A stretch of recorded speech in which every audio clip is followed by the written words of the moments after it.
Hello everyone, welcome to I exam based friends. मेरा नाम है Kailash Tiwari, ex union bank of India. दोस्तों, अपनी इस नाबार्ड रिवीजन सीरीज में आज हम डिस्कस करने वाले हैं एग्रीकल्चर कंसेप्ट से रिलेटेड एमसीक्यूज, और इसको हम दो पार्ट में डिस्कस करेंगे। टोटल 50 क्वेश्चंस डिस्कस करेंगे। एम या फिर टारगेट ये नहीं है कि हम 1000 या फिर 5000 क्वेश्चंस को डिस्कस करें और उसमें से फिर आपके 20-30 क्वेश्चंस आए, उसका कोई बहुत ज्यादा फायदा नहीं है। रादर कि आप कुछ ऐसे टॉपिक्स पढ़ें, ऐसे क्वेश्चंस पढ़ें जिससे कि आने की संभावनाएं ज्यादा होती हैं। और वो संभावनाएं कैसे होती है मैं आपको पहले भी बता चुका हूं कि जो सिलेबस दिया है, अगर आप टू द सिलेबस टॉपिक को पढ़ेंगे और सिर्फ उतना ही पढ़ेंगे तो आपको इजीली वहां पे क्वेश्चंस देखने को मिलेंगे, क्योंकि टॉपिक दिए हैं, वहां से पढ़िए और आंसर कीजिए। हर साल ऐसा ही होता है, प्रीवियस ईयर पेपर भी देखेंगे तो भी आपको एक आइडिया होगा।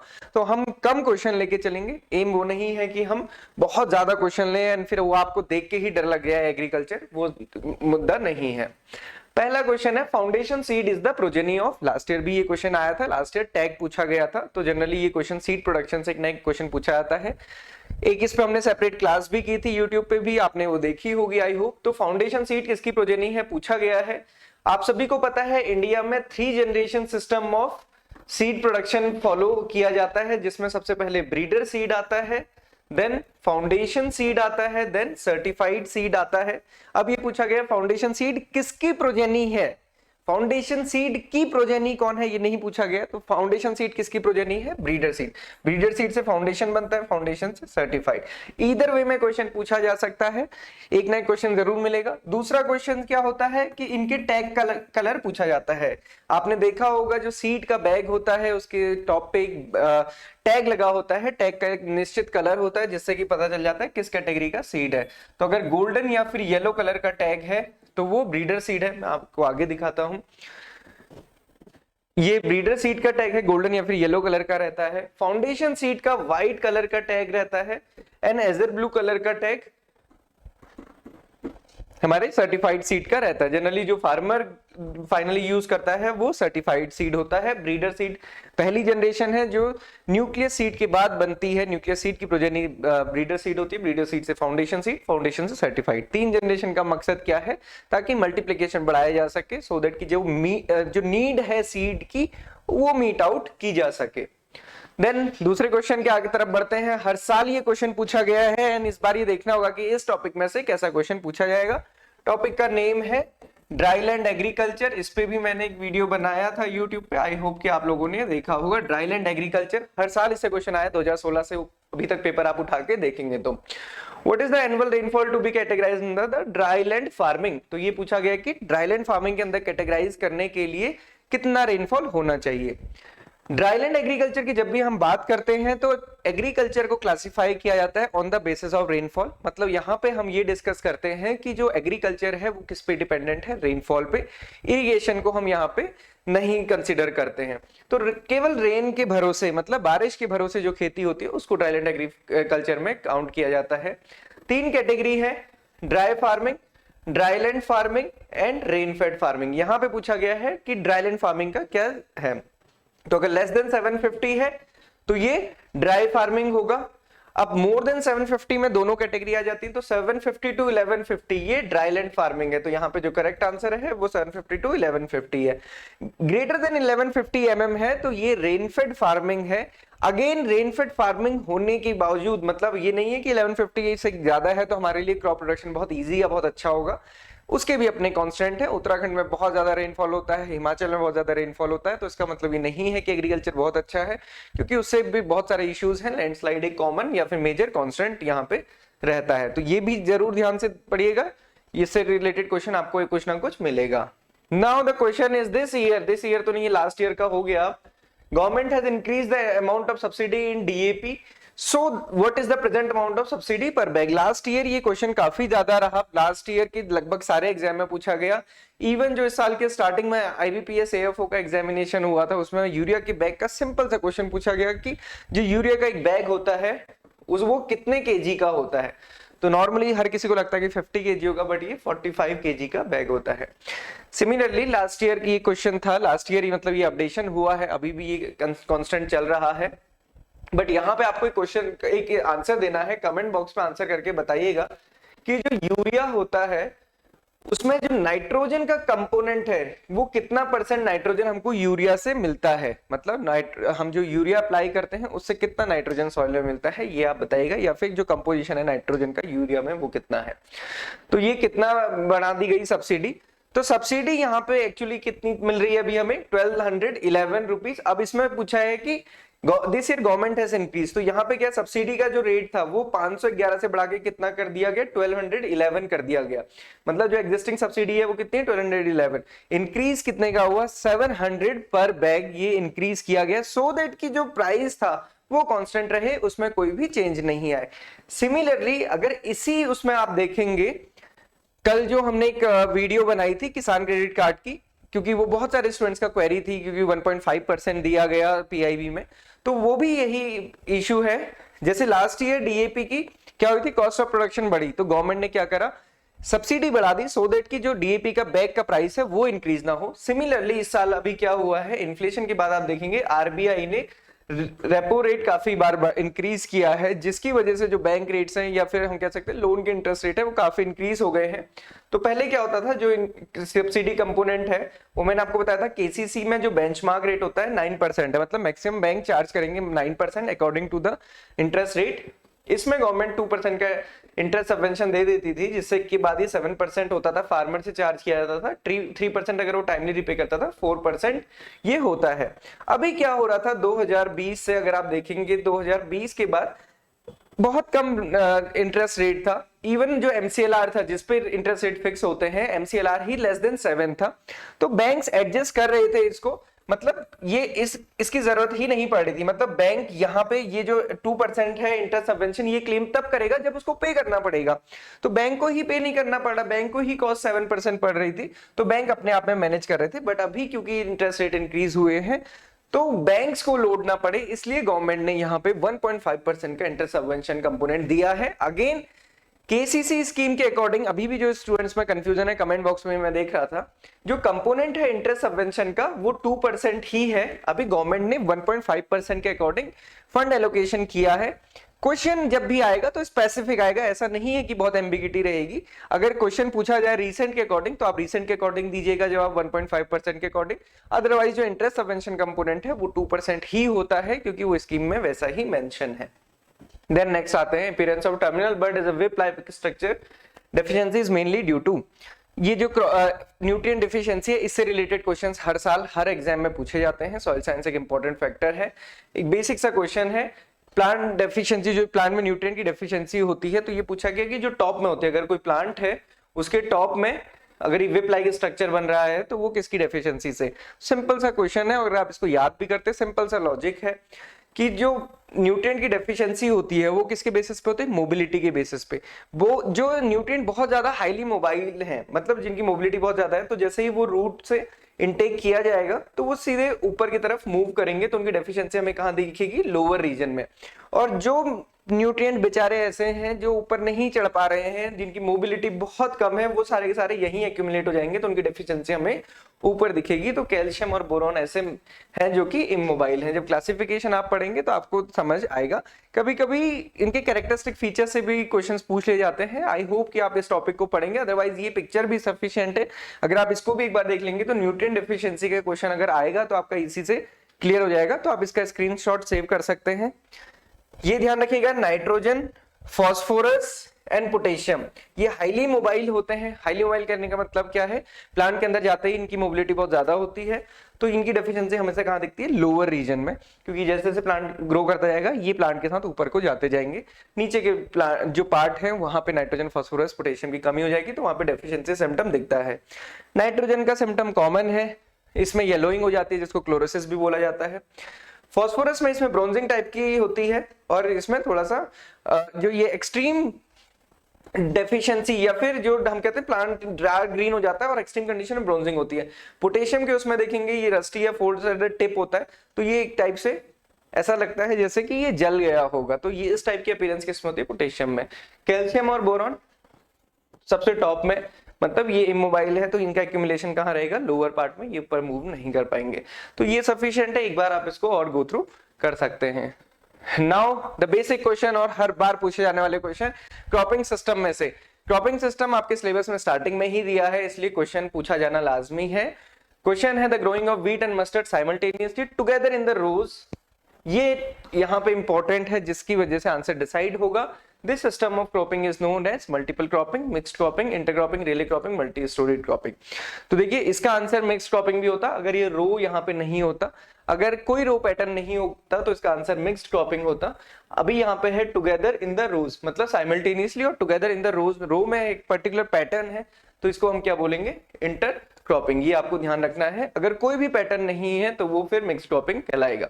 ये रो पैटर्न है, एक रो एक क्रॉप की, एक रो एक क्रॉप की, तो इसको हम इंटरक्रॉपिंग कहते हैं।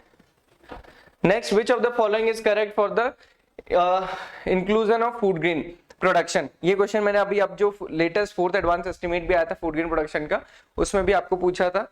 अच्छा, कमेंट बॉक्स पे लिख के बताइएगा, मैं देखता हूँ वहाँ पे कितने सारे स्टूडेंट्स आंसर करते हैं। बहुत अच्छा भी लगता है जो स्टूडेंट्स आंसर करते हैं रेगुलरली। आपको ये बताना कि फूड ग्रेन प्रोडक्शन में कौन कौन सी क्रॉप आती हैं, तो ये मैंने उस दिन भी पूछा था, काफी सारे स्टूडेंट्स ने उसमें सही आंसर किया था। और कई बार क्या होता है कि ऐसे क्वेश्चन की वजह से आप सोचने पे मजबूर हो जाते हैं, जो कि अच्छा भी। उसके बाद कई सारे स्टूडेंट्स ने देखा भी होगा, कुछ स्टूडेंट्स ने टेलीग्राम में क्वेश्चंस भी पूछे थे। तो आपको ये बताना कि according to the 4th advance estimate हमारा फूड ग्रेन प्रोडक्शन अभी कितना है 2021-22 का। तो यहाँ पे पूछा गया कि फूड ग्रेन प्रोडक्शन में कौन कौन सी कैटेगरी आती है, तो आपको पता चल गया होगा। फूड ग्रेन प्रोडक्शन में पैडी, व्हीट, पल्सेस और कोड सीरियल आते हैं। अब देखिए यहाँ पे ऑप्शन क्या है, serials, white wheat and rice crops, ये नहीं है। Pulses and serials, serials and code serials, serials, pulses and code serials crops, तो ये करेक्ट यहाँ पे ऑप्शन है। 5th वाला भी इनकरेक्ट है। Then next question is, in the pulse crop roots are able to fix the atmospheric nitrogen through। Again ये concept भी समझना बहुत इंपॉर्टेंट है। पल्सेस क्रॉप की एक यूनिक खास बात होती है, इस वजह से आप देखेंगे कई बार क्वेश्चन ये भी बनता है कि कौन सी ऐसी क्रॉप्स हैं जो कि बेस्ट सूट करेंगे किसी भी क्रॉपिंग पैटर्न में या फिर मल्टीपल क्रॉपिंग सिस्टम में। तो जनरली उसका आंसर पल्सेस होता है। उसका क्या रीजन होता है, एक तो ये शॉर्ट ड्यूरिंग क्रॉप होती है, कम टाइम पीरियड की होती है, और दूसरा ये एटमॉस्फेरिक नाइट्रोजन, एटमॉस्फेरिक नाइट्रोजन को समझिए कि जो एटमॉस्फेयर में नाइट्रोजन है उसको ये फिक्स कर देते हैं। अदरवाइज आप समझिए कि नाइट्रोजन जो हम अप्लाई कर रहे हैं वो यूरिया के थ्रू कर रहे हैं। तो ये कितनी अच्छी बात है कि जो एटमॉस्फेयर में नाइट्रोजन है, जो कहीं ना कहीं हमारी CHGs या फिर क्लाइमेट चेंज या फिर जो ग्रीन हाउस गैसेज है उसके लिए कंट्रीब्यूट कर रहा है, उसको ये फिक्स कर देते हैं। तो ये खास बात होती है पल्स क्रॉप की। तो ये पूछा गया है कि roots are able to fix through, किसके थ्रू करती है, ऑप्शंस आपको दिए हुए हैं। तो ये जनरली जो इसका करेक्ट आंसर है वो राइजोबियम है। डिफरेंट टाइप के राइजोबियम्स होते हैं, उतना ज्यादा डिटेल में नहीं जाना है। ये आप देख सकते हैं कि ये रूट है और इस रूट में ये नोड्यूल्स हैं। तो ये जो रूट नोड्यूल्स हैं ये एक टाइप का सिम्बायोटिक एसोसिएशन होता है राइजोबियम के साथ, और ये एटमॉस्फेरिक नाइट्रोजन को फिक्स करते हैं। तो जो आने वाली क्रॉप होती है उसको नाइट्रोजन सॉइल में मिलती है। तो ये रेस्टोरेटिव क्रॉप भी इनको कहा जाता है अगर आप क्रॉपिंग सिस्टम में देखेंगे तो। What is the percentage composition of nitrogen in the DAP? मैंने आपसे क्वेश्चन पूछा था नाइट्रोजन के लिए, वो आप कमेंट बॉक्स में जरूर बताइएगा। DAP में नाइट्रोजन का कंपोनेंट कितना है? जनरली जो DAP है डायमोनियम फॉस्फेट, इसको हम यूज करते हैं as a phosphatic fertiliser. But क्योंकि इस फर्टिलाइजर में हमें 2 न्यूट्रिएंट मिलते हैं, नाइट्रोजन भी मिलता है, फॉस्फोरस भी मिलता है। जो 46% है ये हमारा फॉस्फोरस का कंपोनेंट है। सेम यूरिया में भी है, तो आप आंसर कर सकते हैं। अब तो 18% कितना क्या होता है नाइट्रोजन, ये आपको ध्यान रखना है। Then in which year community development programme was started? बहुत इंपॉर्टेंट प्रोग्राम है कम्युनिटी डेवलपमेंट प्रोग्राम की। जब हम बात करते हैं, अगर आप लोगों ने रूरल डेवलपमेंट को पढ़ा है या फिर इसके अलावा पॉलिटी पढ़ते हैं तो भी उसमें इसका जिक्र होता है, कम्युनिटी डेवलपमेंट प्रोग्राम। साथ ही साथ नेशनल एक्सटेंशन सर्विसेज, 5-ईयर प्लान, ये सारे स्टार्ट हुए थे। कॉमन गोल था infrastructure development, agriculture infrastructure development, rural development, या फिर जो बेसिक कम्युनिटीज के लिए इंफ्रास्ट्रक्चर डेवलपमेंट के लिए। तो ये कब ये स्टार्ट हुआ था, ये इसका पूछा गया, 1952 में ये स्टार्ट हुआ था। अगर आज के टाइम पे देखेंगे, थोड़ा सा कम्युनिटी डेवलपमेंट प्रोग्राम की बात आई, इंफ्रास्ट्रक्चर डेवलपमेंट की बात आई है, तो मैं आपको बता देता हूँ कि गवर्नमेंट अभी, पहले क्या था, प्रोडक्शन पे या फिर कंजम्पशन पे बहुत ज्यादा ध्यान दिया जाता था। अभी गवर्नमेंट का फोकस है कि हम डेवलपमेंट ऐसा करें जिससे कि इंफ्रास्ट्रक्चर क्रिएट हो, और इंफ्रास्ट्रक्चर क्रिएट होगा तो वो बहुत ज्यादा सस्टेनेबल भी रहेगा। तो बहुत सारी स्कीम्स हैं, जैसे कि एग्रीकल्चर में agriculture infrastructure fund, animal husbandry के लिए बोलेंगे तो AHIDF and dairy infrastructure development fund, similarly fisheries infrastructure development fund और इसके अलावा जो स्पेसिफिक स्कीम्स हैं जैसे प्रधानमंत्री मत्स्य संपदा योजना है, सिमिलरली पीएम संपदा योजना भी है एक, वो भी एआईएफ के कंपोनेंट्स को कहीं ना कहीं एग्री प्रोसेसिंग इंडस्ट्रीज के लिए करती है। बट ये कुछ स्कीम्स हैं या ये फंड्स हैं जो बनाए गए इंफ्रास्ट्रक्चर डेवलपमेंट के, तो ये ध्यान रखिएगा, इनसे क्वेश्चंस पूछे जाने की ज्यादा उम्मीद होती है।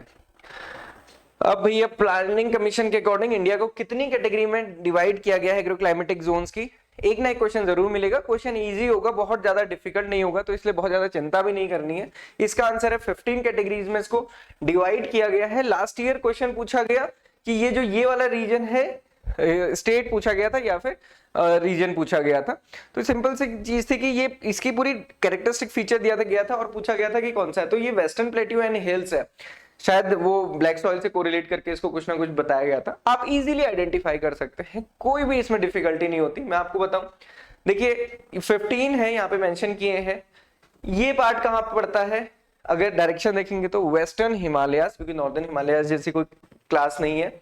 ये कौन सा पार्ट है? ईस्टर्न हिमालयास। तो पहला क्या हो गया? वेस्टर्न हिमालयास, दूसरा क्या हो गया? ईस्टर्न हिमालयास। अब ये वाला पार्ट देखिए, इसको 4 पार्ट में ही अभी मैं आपको कंप्लीट करा दूंगा, 15 क्लाइमेटिक जोन्स आपको याद हो जाएंगे। नीचे वाला पार्ट क्या होगा? Lower Gangetic plain. ये क्या है? गंगा रिवर यहां से उत्तराखंड से यहां निकलती है ना, आप कभी गंगोत्री आइएगा तो आप देखेंगे, तो यहां से निकलती गंगा रिवर। ये नीचे का पार्ट क्या है? Lower Gangetic plane. बीच का पार्ट क्या है? Middle Gangetic plain. ये वाला पार्ट क्या है? Upper Gangetic plain. और इसके बाद वाला पार्ट क्या है? Trans Gangetic plain. तो 6 क्लाइमेटिक जोन आपके हो गए, आपको कुछ भी इसमें याद नहीं करना पड़ा। गंगा रिवर है, नीचे का पार्ट लोअर, बीच का पार्ट मिडिल, ऊपर का अपर, उसके उधर का ट्रांस। देन उसके बाद आप देखेंगे ये ट्रांस हो गया। अब देखिए eastern plateau, central plateau, western plateau and southern plateau. तो ये तो चारों की चार डायरेक्शन के हिसाब से ही आप पता कर सकते हैं। ये देखिए ये पूरा का पूरा पार्ट है, इसको क्लासिफाई किया 7, 8, 9, 10। तो ये क्या है? Eastern plateau. ये क्या है? Western plateau. ये क्या है? Northern plateau. ये क्या है? Southern plateau. तो अगेन इसको प्लेट्यू एंड हिल्स, प्लेट्यू के साथ साथ आप हिल्स लगा देंगे। हिल्स, अब ये वाला जो क्लासिफिकेशन होता है इस पे डिटेल में नहीं जाएंगे। देन 11th आप देखेंगे, ये क्या है? East coast. ये क्या है? West coast. ओके, देन उसके बाद ये गुजरात प्लेन्स आता है, एंड देन ये 14 वाला पार्ट कौन सा आता है? Western dry region. और ये 15 वाला पार्ट क्या आता है? आइलैंड्स वाला पार्ट। तो कितने पार्ट में आपको याद करना पड़ा? 4 पार्ट में याद करना पड़ा। Himalaya part, Gangetic part, plateau part और कोस्टल पार्ट, और एक लास्ट में बचता आइलैंड। तो इतने पार्ट में आपको याद करना है। याद भी कुछ नहीं करना है, बेसिकली समझना है उस चीज को। याद भी करके क्या ही फर्क पड़ेगा 15 क्लाइमेटिक जोन को, सो दैट कि अगर कभी कोई क्लासिफाई कर दिया जाए, अभी मान लीजिए आपसे पूछ लिया कि एमपी किस में, तो आप इजीली बता सकेंगे ये किस में है, सेंट्रल, प्लेट्यू एंड हिल्स में। The next क्वेश्चन देखते हैं, furrow irrigation in which water moves in the fields in furrows between two regions is most suitable for.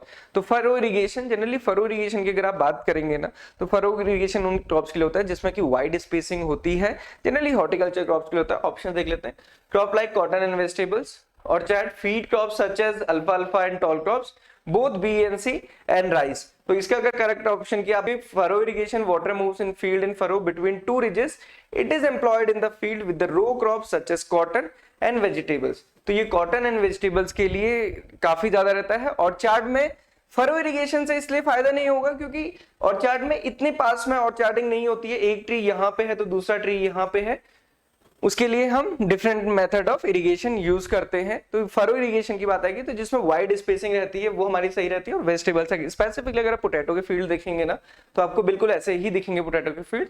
Cotton and vegetables यहाँ पे करेक्ट आंसर रहेगा, अल्फा नहीं हो सकता है answer. Then next question, which of the following is imperfect market? Options है monopoly, duopoly, oligopoly, all of the above, none of the above. Again imperfect market की बात की गई है। परफेक्ट मार्केट किसे कहते हैं? जब हमारे पास मोर नंबर ऑफ सेलर्स और मोर नंबर ऑफ बायर्स हो। इम्परफेक्ट मार्केट क्या होगी? जहां पे ये कॉम्बिनेशन नहीं होगा। यहाँ पे ऑप्शन क्या दिया है? मोनोपोली। मोनोपोली मार्केट क्या है? मतलब बायर्स बहुत ज्यादा हैं, सेलर एक है। डुओपोली मतलब 2 सेलर हैं, ओलिगोपोली मतलब 2 से ज्यादा हैं, ऑल ऑफ द अबव। तो यहाँ पे ये है, ये सारी की सारी कैसी कंडीशंस है? इम्परफेक्ट मार्केट की हैं। परफेक्ट मार्केट की जो अगर हम एग्जांपल की बात बोले तो उसको हम परफेक्टली कॉम्पिटिटिव मार्केट की बात करते हैं। तो ये सारी की सारी कैसी हैं? इम्परफेक्ट मार्केट है, क्योंकि यहाँ पे जो बायर्स हैं और सेलर्स हैं उनका कोई इक्विलिब्रियम नहीं है। Now this is again important question. अब इसके बाद आपके लिए क्वेश्चन रहेगा NFSA and NFSM, national food security act national food security mission. Okay, ये दोनों को आपको थोड़ा सा ध्यान देना है और आपको दोनों को बताना है दोनों में डिफरेंस क्या है और कौन से ईयर में ये लॉन्च किए गए थे। When all the people at all times have physical economic access to adequate, safe and nourishing food to meet their nutritional needs and food preferences for healthy life, it is known as, इसको क्या कहा जाता है? Common अगर मैं 3 word में बताऊं, accessibility, availability and third point is accessibility, availability and affordability. तो इसको हम बोलते हैं फूड सिक्योरिटी। मतलब 3A से आपको याद रखना है, कंफ्यूजन होता है, मुझे खुद कंफ्यूजन हो जाता है। एक्सेसिबिलिटी, अवेलेबिलिटी एंड अफोर्डेबिलिटी, तो तीनों वर्ड आपको याद आने चाहिए क्योंकि ये इंटरव्यू में एक बार मुझसे पूछा गया था। सो ये 3 वर्ड किस में आते हैं? फूड सिक्योरिटी में। तो ये फूड सिक्योरिटी की डेफिनेशन है कि हर एक आदमी को हर टाइम, मतलब उसको एक्सेसिबिलिटी होनी चाहिए, अवेलेबिलिटी भी होनी चाहिए और अफोर्डेबल भी होना चाहिए फूड गेन, और इसी के लिए नेशनल फूड सिक्योरिटी एक्ट लेकर आया गया था। और आपको कमेंट बॉक्स में national food security act and mission का डिफरेंस बताना है। Then system of rice intensification method was introduced in the India for the cultivation of, तो ये तो अभी हमने एक दिन शॉर्ट्स में भी डिस्कस किया था कि पैडी को हम बेसिकली ग्रो करते हैं, और ये कंसेप्ट आया था मेडागास्कर से, हेनरी डी लॉलिन ने दिया था। इसमें काफी वाइड स्पेसिंग रहती है 25 into 25 सेंटीमीटर पे, और जब हम ट्रांसप्लांटिंग करते हैं तो पर हिल पे सिंगल सीडलिंग को ट्रांसप्लांट करते हैं, और जो सीडलिंग होती है वो 10 to 12 days ओल्ड होती है। Okay, Then fish which spend most of their life in the sea and migrate to fresh water for the breeding. So again ये एक important concept है, मैंने आपको शायद डिस्कस किया है पहले, कि जो फिश होती हैं जो माइग्रेटरी नेचर की होती हैं उनको जनरली हम क्या बोलते हैं? डायड्रमस। ओके, तो वो डायड्रमस फिश कहलाती हैं, कि मतलब जिनको 2 different type of salt concentration water चाहिए, डिफरेंट टाइप का वाटर चाहिए, डायड्रमस कहते हैं। यहाँ पे पूछा है कि ऐसी कौन सी फिश है जो पूरा टाइम समुद्र में रहती है और ब्रीडिंग पर्पस या फिर ब्रीडिंग के लिए कहाँ पे मूव करती है? फ्रेश वाटर पे। तो जनरली जो क्लासिफिकेशन है डायड्रमस फिश का, उसमें एक एनाड्रमस है, कैटाड्रमस है, और एक एम्फीड्रमस है, ओशिनोड्रमस और पोटेमोड्रमस है। एनाड्रमस की बात करेंगे तो एनाड्रमस फिश होती हैं जो सी में रहती हैं, ब्रीडिंग के लिए मूव करती हैं फ्रेश वाटर में। कैटाड्रमस होती हैं जो पूरी लाइफ टाइम फ्रेश वाटर में रहती हैं और ब्रीडिंग के लिए मूव करती हैं सी वाटर में। देन एम्फीड्रमस होती हैं जो दोनों जगह मूव करती रहती हैं but not for the breeding purpose. Oceanodromous होती हैं जो ओशियंस की ही डिफरेंट जोन में मूव करती हैं, एंड पोटेमोड्रमस होती हैं जो फ्रेश वाटर में माइग्रेट करती हैं। तो यहाँ पे पूछा गया था कि lives in sea and migrate to fresh water, तो उसका क्या आंसर होगा? एनाड्रमस। तो इसको आप ऐसे भी याद रख सकते हैं, जो मैंने पहले ही बताया है कि ए अल्फाबेटिकल सीरीज में पहले आता है। मछलियां जनरली समुद्र में रहती हैं, हालांकि नदी में भी रहती है, बट ये मान सकते हैं कि जो बड़ा पार्ट है वो कहाँ रहता है? समुद्र में। तो ये कहाँ पे रहेंगी? समुद्र में, and for the breeding purpose they will move to the fresh water. Catadromous C, क्योंकि अल्फाबेटिकल ऑर्डर में बाद में आता है, तो फिश कहाँ रहेंगी? फ्रेश वाटर में, एंड कहाँ मूव करेंगी? सी में। इस टाइप से आप इसको याद कर सकते हैं। Then rainy day is called when the amount of rainfall received in 24 hours is, तो ये greater than 2.5 mm per day होता है। अगेन लास्ट ईयर भी जब हम रिवीजन कर रहे थे तब भी हमने क्वेश्चन डिस्कस किया था, क्वेश्चन आया भी था, पहले भी 2-3 बार क्वेश्चन आ चुका है। इस टाइप के क्वेश्चन आना लाजमी होता है क्योंकि ये सिलेबस में दिया है और बेसिक टाइप के क्वेश्चन ही पूछे आते हैं।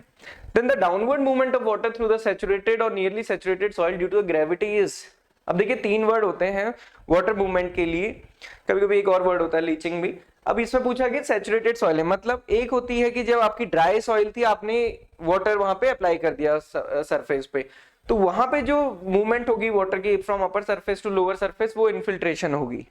ठीक है, जो क्योंकि सरफेस कैसी थी? ड्राई। अब क्या है, सरफेस ड्राई थी, आपने इरिगेशन अप्लाई किया, वाटर वहां पे फेल हो गया। अब जब वो सैचुरेटेड सॉइल हो चुकी है तो सैचुरेटेड सॉइल में फर्दर जो मूवमेंट होती है उसको हम क्या बोलते हैं? पर्कुलेशन। सीपेज क्या होता है? जो हॉरिजॉन्टल मूवमेंट होता है वाटर का, उसको सीपेज कहा जाता है। तो ये ध्यान रखिएगा कि जब इरिगेशन लगाया जाता है, पहला जो इरिगेशन लगा है सूखी जमीन पे, उसमें जो मूवमेंट होगा वो इन्फिल्ट्रेशन होगा। पर्कुलेशन क्या होगा? जो सैचुरेटेड, मतलब सॉइल गीली हो गई, उसके बाद अगर आप वाटर अप्लाई कर रहे हैं, फर्दर जो मूवमेंट हो रहा है, that will be known as percolation. And if you talk about the seepage, then seepage is the horizontal movement. तो जो सॉइल है, मान लीजिए ये सॉइल है, इसमें जो horizontal movement हो रहा है, इसको हम क्या बोलते हैं? सीपिंग। सीपेज एक टर्म होता है। लीचिंग, लीचिंग बेसिकली न्यूट्रिएंट्स के लिए यूज होता है। Then which of the following is not an example of plantation crop. Plantation crop का एग्जाम्पल कौन सा नहीं है? कॉफी है, कोकोनट भी है, रबर भी है, अरेका नट भी है। लीची प्लांटेशन का नहीं, लीची फ्रूट क्रॉप है बेसिकली। प्लांटेशन क्रॉप होती है जो बहुत बड़े एरिया पे होती है एंड इनको प्रोसेसिंग भी चाहिए होती है, वो जनरली प्लांटेशन क्रॉप होती है। Then individual farmers are being encouraged to plant trees on their own farmland to meet the domestic need of the family under। तो यहाँ पे सिंपल सा बोला गया इंडिविजुअल फार्मर ये एनकरेज किया जाता है प्लांट ट्रीज लगाएं for their own farmland to meet their domestic needs. तो बेसिकली जो फॉरेस्ट्री को क्लासिफाई किया जाता है वो नीड के बेसिस पे, अर्बन अगर हम अर्बन एरिया पे, रूरल एरिया पे, यहाँ पे फार्म के लिए तो फार्म एरिया है, कम्युनिटी में बेसिकली ये दोनों ही आते हैं, अर्बन और रूरल कम्युनिटी के, ये दोनों टाइप किसके हैं? कम्युनिटी फॉरेस्ट्री के। Then dash is an art and science of the cultivation of the forest crop। बहुत ध्यान से समझिएगा क्योंकि स्टूडेंट्स कंफ्यूज हो जाते हैं एग्रो फॉरेस्ट्री में। एग्रो फॉरेस्ट्री में आपको कंफ्यूजन नहीं होना है, केवल फॉरेस्ट क्रॉप की बात की गई है। एग्रो फॉरेस्ट्री में agriculture crop plus forest crop की बात होती है।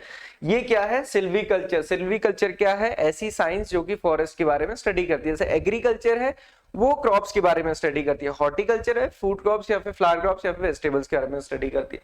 सिमिलरली सिल्वीकल्चर फॉरेस्ट के बारे। सोशल फॉरेस्ट्री आप कमेंट बॉक्स पे बताइएगा कि हम इसको क्या कहते हैं। Okay, then Aseel a bird that born to fight is the breed of. Last year भी ये क्वेश्चन पूछा गया था, ये किसकी ब्रीड है? तो ये सिंपल सा क्वेश्चन है कि मतलब जो असील है ये किसकी बर्ड है? ब्रीड है, सॉरी, ये फाइटिंग पर्पस के लिए यूज की जाती है। लास्ट ईयर भी इससे क्वेश्चन पूछा गया था एंड अगर आप देखेंगे ये कहाँ पे सबसे ज्यादा होती है, ये जनरली क्वेश्चन भी पूछ लिया जाता है, तो ये आपको थोड़ा सा ध्यान रखना है। छत्तीसगढ़, एमपी या इस पार्ट में ये सबसे ज्यादा देखने को मिलती है। Then which one is not a viral disease? कौन सी इनमें से वायरल डिजीज नहीं है? ये क्वेश्चन पूछा गया, बट अगर आप यहाँ पे देखेंगे जैसे रानीखेत डिजीज है, ये वायरल डिजीज है। Marek disease viral, fowl pox viral disease, coccidiosis ये वायरल डिजीज नहीं है। रानीखेत डिजीज की अगर आप बात करेंगे तो रानीखेत डिजीज काफी हद तक सिमिलर होती है कोविड की जैसे, बट ये चिकन्स में होती है या फिर हम कह सकते हैं पोल्ट्री में होती है। और बस डिफरेंस ये है कि यहाँ पे जो कोविड था उसमें मोर्टेलिटी रेट बहुत कम था, यहाँ पे मोर्टेलिटी रेट बहुत ज्यादा होता है, 100% मोर्टेलिटी होती है रानीखेत डिजीज में।